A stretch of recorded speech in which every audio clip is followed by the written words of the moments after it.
नमस्कार मंडळी, आज आपण एका अशा सवयीबद्दल बोलणार आहोत जी बाहेरून खूप छोटी वाटते पण आतून आपलं आयुष्य पूर्णपणे बदलू शकते। ती सवय म्हणजे नाही म्हणायला शिकणं। कधी तुम्हाला असं वाटतं का तुम्ही सगळ्यांसाठी हो म्हणता पण स्वतःसाठी कधीच उभं राहत नाही? लोक काहीही म्हणाले, कोणी काही मागितलं, तुमच्यावर जास्त जबाबदाऱ्या टाकल्या, तरीही तुम्ही नाही म्हणू शकत नाही। आणि मग रात्री झोपताना एकच विचार, मी स्वतःसाठी काय केलं? प्रथम आपण बघू आपल्याला नाही म्हणायला भीती का वाटते। आपल्याला लहानपणापासून शिकवलं जातं, सगळ्यांना खुश ठेवा, कोणाला दुखवू नका, लोक काय म्हणतील। आणि हळूहळू आपण स्वतःला विसरतो। दासबोधमध्ये समर्थ रामदास स्वामी म्हणतात, पराधीन आहे जगती पुत्र मानवाच्या। जेव्हा आपण इतरांच्या अपेक्षांवर जगतो तेव्हा आपण स्वतःच्या आयुष्याचे मालक राहत नाही। आपण नाही म्हणत नाही कारण आपल्याला भीती वाटते, लोक रागावतील, नाती तुटतील, आपण वाईट दिसू, नातं बिघडेल का, हे विचार सतत मनात चालू असतात। पण खरं काय आहे? स्वतःला हरवणं हीच सर्वात मोठी चूक आहे। मनाचे श्लोक मध्ये सांगितलं आहे, मन वश केले पाहिजे तरच जीवन सुलभ होते। पण आपण काय करतो? आपलं मन इतरांच्या हातात देतो। कुणी कौतुक केलं तर आनंद मानतो, कोणी दुर्लक्ष केलं तर दुःख मानतो, मग आपली शांतता दुसऱ्याच्या हातात जाते। आता आपण बघू सारखे हो म्हणण्याचे मानसिक परिणाम काय होतात। जेव्हा आपण सतत हो म्हणतो आपलं मन थकायला लागतं, आपण काम करत राहतो, लोकांना सांभाळत राहतो, पण आतून रिकामे वाटते। मनाचे श्लोक मध्ये सांगितलं आहे, मन कर रे प्रसन्न सर्व सिद्धीचे कारण। पण जर मनच थकलेलं असेल तर प्रसन्नता येणार कुठून? स्वामी विवेकानंद म्हणतात, जर तुम्ही आतून थकलेले असाल तर तुमचं हो कोणालाच उपयोगाचं नसतं। आता आपण बघू, नाही म्हणणं म्हणजे चुकीचं नाही, आपण समजतो नाही म्हणणं म्हणजे उद्धटपणा।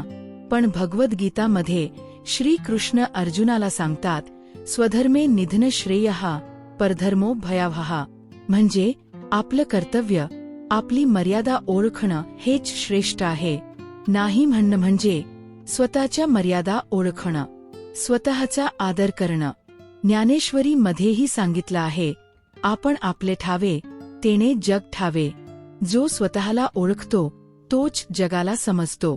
आता आपण बघू रोजच्या आयुष्यात नाही कुठे म्हणायला हवं। जेव्हा तुम्हाला थकवा आहे आणि कोणी तुम्हाला काम सांगते, जेव्हा कोणी तुमच्या वेळेचा आदर करत नाही, जेव्हा नात्यात सतत तुम्हालाच ऍडजस्ट करावं लागतं, जेव्हा तुमच्या मनाला एखादी गोष्ट पटत नाही, त्यावेळी नाही म्हणणं म्हणजे स्वतःचं रक्षण करणं। रामरक्षा स्तोत्रमध्ये एक भाव आहे, रक्ष रक्ष। आपण देवाकडे संरक्षण मागतो पण स्वतःचं संरक्षण स्वतःलाच करावं लागतं। आता आपण बघू नाही कसं म्हणायचं। नाही म्हणणं म्हणजे भांडण नाही, शांतपणे बोला, नम्रपणे बोला, स्पष्ट बोला। उदाहरण द्यायचे झाले तर, मला समजतं पण मी सध्या हे करू शकत नाही। स्वामी विवेकानंद म्हणतात, तुम्ही प्रेमाने सांगणे महत्वाचे आहे, नाही म्हणताना देखील प्रेम ठेवता येतं। आता आपण बघू सगळ्यात महत्वाचे म्हणजे नाही म्हणाल्यावर काय बदल होतो।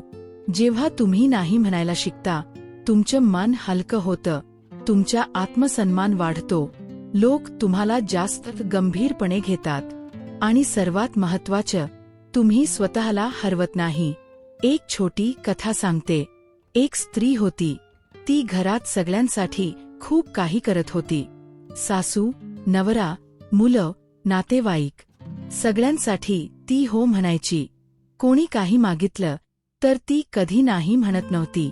पण एक दिवस ती खूप थकली होती, मनातून शरीरातून पूर्णपणे थकली, आणि तिने स्वतःलाच विचारलं, मी सगळ्यांसाठी जगले पण माझ्यासाठी कोण जगलं?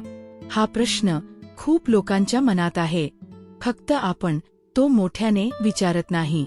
मंडळी, नाही म्हणणं म्हणजे नातं तोडणं नाही, ते स्वतःशी नातं जोडणं आहे. जर तुम्ही स्वतःचा आदर करत नाही तर लोक तुमचा आदर का करतील? जेव्हा तुम्ही नाही म्हणता, तुम्ही स्वतःला सांगता, मी महत्वाची आहे. आजपासून एक छोटा बदल करा. जिथे मन नाही म्हणतं तिथे स्वतःला ऐका.